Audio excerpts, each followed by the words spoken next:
I actually think this was the worst Super Bowl from start to finish that I can remember in my lifetime. I know there was a couple of blowouts. You had the 49ers and the Broncos, 55-10. That was a long time ago for me. You had the Bucks Chiefs. Yeah, but that was nothing like this. No, nothing like this. No, this was brutal. And then you had this the 85 Bears who killed the Patriots, right? Yeah. And so, I mean, but this to me, there was no game. There wasn't, at any point did he feel like there was two teams that could win the football game. And then you had the halftime show on top of it. Whoa. Just as bad as it gets. Well, I will say this, sitting in the studio, you guys do complain a lot during the breaks, but that's okay. I mean, that's when we tell the truth. You complain about everything. It's unbelievable. And I just saw I look like I've been embalmed. It's unbelievable. That's what I'm saying. I do have some mic. No. Give him the makeup. No, I'm not going to put no. I'll give you the makeup. Just give him the makeup here. So Boomer's going to go over. No. He's going to. Yeah. No, this is specifically for you. I'm good. Allie gave us. I tell Allie, thank you. I'm okay. Get your big ass. Just a little bit of shine. You got a lot of shine there. Oh, okay. See, there you go. Oh, perfect. Thank you. Nice, yeah. Oh, it's so much better already. Oh, yeah, he's probably drawn on me. Shut your eyes. No. He's actually doing the right thing. Allie gave instructions. This is what you do. He's getting the neck now as well. I was talking. He stuck it in my mouth. Wow, that was not good. Sorry. No, it's not. Okay.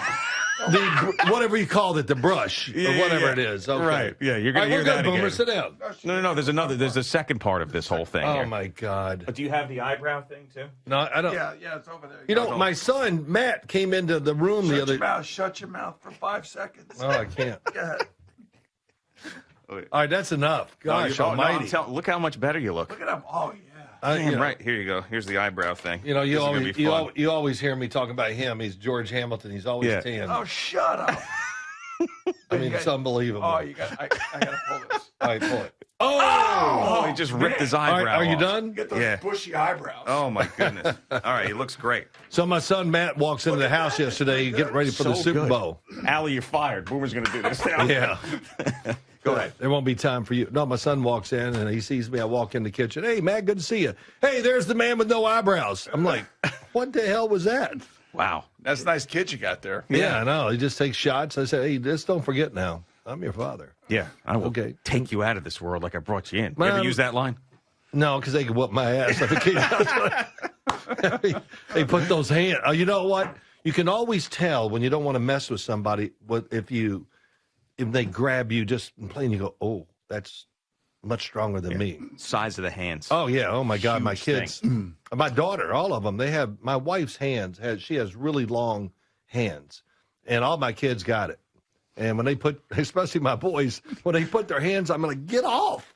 That's the thing about the combine and the hand size. Like in the Sims household, that's a thing. It is real, though. It is. The bigger your hand is, the smaller the football is, the better you can throw it. So I always, these stupid things at the combine. Hey, it's not stupid things at the combine. Yeah, no. He has such quiet feet. Who the hell wants quiet feet in a quarterback? Well, yesterday, Patrick Mahomes did not have quiet feet. His feet were on fire because he was trying to survive.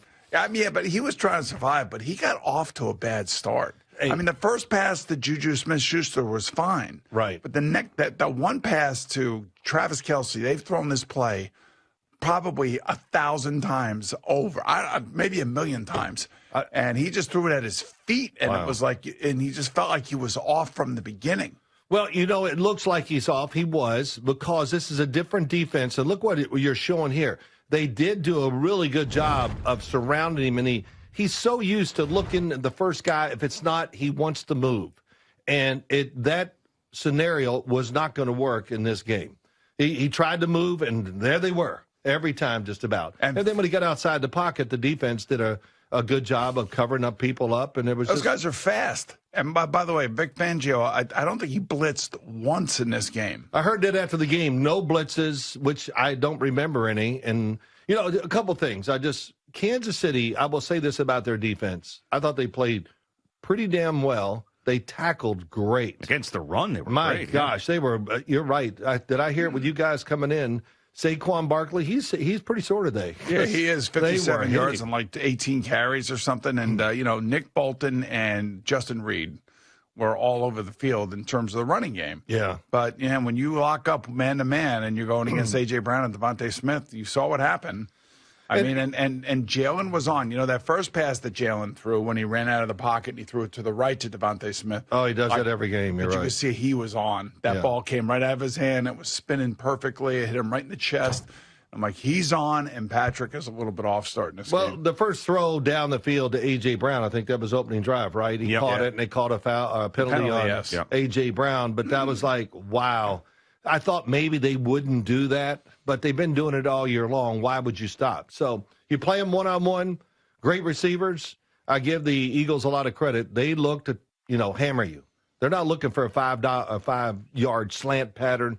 They go deep. And those two receivers can beat just about any defensive back in the NFL. To me, the Chiefs dynasty took a major hit last night. I'm not comparing them to every other organization in the NFL because obviously they've been better than everybody else right now. I'm talking with the greatness, the dynasties we have seen, the 49ers and the Patriots. And nobody got their ass kicked like this ever when those teams were doing their thing. And if you look back, Tom Brady, I said this morning, part of him was smiling because he was down 28-3 in a Super Bowl, came back and won. These guys were down 24-0 and then continued to get their ass kicked for the rest of the game. So this is a bad one. This is now permanently on their record that they got whooped in a Super Bowl worse than any other dynasty in the NFL. No, I can't argue any of those points because they're all true and right. And I think the Kansas City Chiefs, they go 15-2 in the regular season, but you have to look at that game and look at it this way. Wow, we have to make some changes. You got to take your left tackle, Joe Tooney. You got to put him back at guard. Somebody made a great comment after the game. You took one of the good guards in the NFL, moved him to tackle.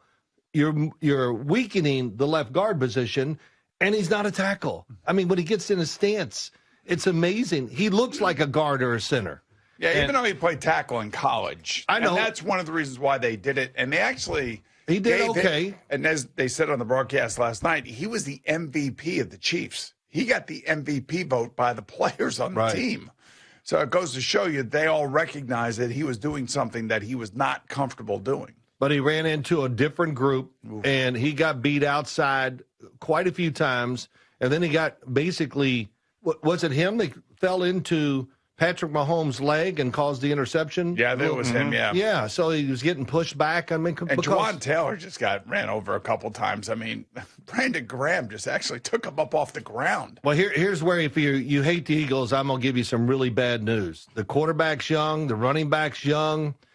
Their defensive line, basically their whole football team, they're in a 3 to 4 year window almost where they're not going to have to worry about money, worry about players. And, the whole big thing is Nick Sirianni, I don't know when it happened when he was yelling at the fan during the year and all that. It seemed, I've said this many times, it seemed to settle him down. And he became a head coach and leader of men. And it turned their team around, I thought. He had some goofy times over the last couple of years. And this time last year, you remember, there was thought that he was going to be fired, which was amazing to me. Well. And then, by the way, people tend to forget this. Nick Sirianni, a couple years ago, before Vic Fangio went to Miami, brought Vic Fangio to Philadelphia as a consultant for the defense. Yeah, that's right. And then Vic Fangio went down to Miami. That didn't work out. He hated it, and then they brought him back this year. And, the 66-year-old guy, he's sitting up there. You can see what he was doing. And he, I always think that defensive coordinators, they want to blitz. They want to blitz. They want to heat it up. Yeah, they do. And not once last night did he do that. And it's like one of the first times that I've ever seen a game where a defensive coordinator did not have to do that. Well, when he was down in Miami, the players, we don't like him. He coaches too hard. Coaches too hard. Yeah, they didn't say that, but they wanted him out. So, one of the greatest defensive coordinators in the history of the NFL, but Miami, he's not our cup of tea. Let's get rid of him. Yeah, how'd that work out? Yeah, I think that's because they have Mike McDaniel as their head coach, and Mike McDaniel's one of those coddle guys, and then you bring in Vic Fangio, it's the exact opposite, and it just wasn't working. Gio's big on the coddle guys. Yeah, coddle guy. Well, I like that. Because the game is so hard. Practice is hard. Meetings are hard. And, you know, our Bill Parcells will always, hey, what makes the game so great? It's so damn hard. And you need a guy to guide you through that. And I don't care what you do, the high-flying offenses and all this other stuff. It comes down, it's about strength, speed, but you got to be tough as hell. And the Eagles, last year, they fell apart. And you thought, wow, this is amazing with all that talent. But this year they held together, and I'll tell you what, the other thing, too, Gio, you're they right. were missing Nakobe Dean on this defense. And that guy, the game that we did against the Giants over at MetLife Stadium, that guy was all over the field. I think he had like 15 tackles that game. Yeah. And that guy's missing from that defense because of a knee injury. Well, I was trying to write the notes as we do the game, Gio, and I go, who was it? What number? Who was that? And it was amazing. Who? Who are these guys? I mean, they have so many defensive front players that are really big time. And we'll see if how long they can hold this team together. It's going to be interesting to see success. what kind of money that they give Zach Bond, of course, who's an all-pro player that they got off free agency off of the New Orleans Saints, who was nothing but a special teams player. Then he became an all-pro linebacker. And you got to believe that Nick Sirianni is going to get a contract extension here. They're not going to let him go into 2025 as a lame duck head coach, are they? No, they won't. They have to give him like a 4-year contract extension. I'm thinking for like, what, $50 million? That sounds about right. Right? Or maybe more. But we know who's running that organization, though. Well, of course. It's yes. Howie Roseman. I mean, and Howie Roseman would be like, listen, I won a Super Bowl without you. I was just about to fire your ass. I hired 2 coordinators, had the greatest offseason any executive maybe has ever had. Yeah. You know, I can find another coach. So you can take your $50 million over this time. You take what I give you. Howie Roseman, one of the few people could say that to a head coach. Yeah, you know, it's not only the free agents they brought in, it's the draft. That's what's just incredible. And Quinyon Mitchell, Cooper DeJean. I mean, and there's another one. Who else am I missing? There's one. I said, who is that? And I'll look at it up while you're in commercial. But they killed the draft, and so like I said, young, shouldn't have money problems. See how motivated they are after winning the Super Bowl. And, man, that's not going to bode well for Aaron Rodgers and the Giants next year, is it? Is that true? He flew in here. That's true. Well, I guess and the Jets said, "Hey, we just want to tell you we're not going to bring him back."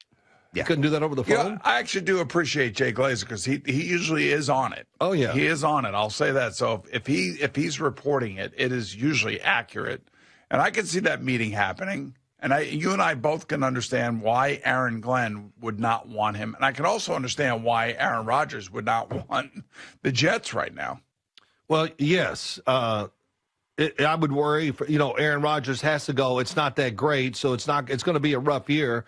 But Aaron Glenn wants to set the team. And I don't know if his personality and how he wants to run the team, Aaron Rodgers is not going to have all the say in the offense like he's had for the last 2 years. So it was... Especially with this young offensive coordinator, Ettinger, coming in. Yeah, but it was bad for both sides. Yeah, so why would you want it?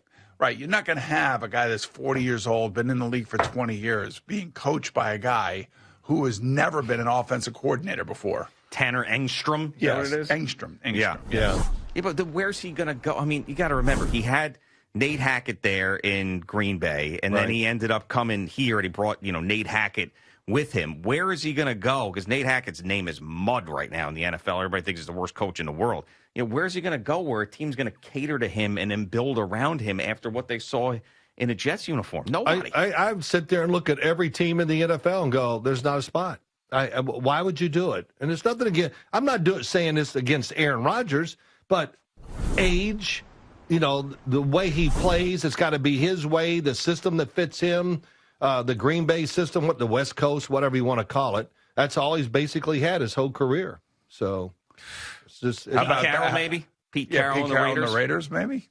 I would think not. I think the Raiders, look, they got to sooner or later, they got to get a young quarterback, the franchise guy, whatever you want to call it.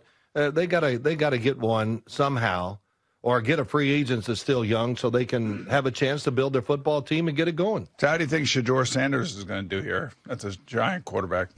Yeah, we'll see. Both of those guys, it wouldn't surprise me if the Giants get Cam Ward either. So it's still early. Well, Phil's hanging out till 9, right? Yeah, I know he is. So we got a lot of time because I told him I wanted him to watch him film in his underwear before he came in. Did you do it? I tried to late last night, but the damn videos don't come up quick enough. But you were in your underwear, it sounds like. No, You I did had not deny that. A robe. Okay. A robe. He wears a robe. Boomer and Gio with Phil Simms on the Fan and CBS Sports Network.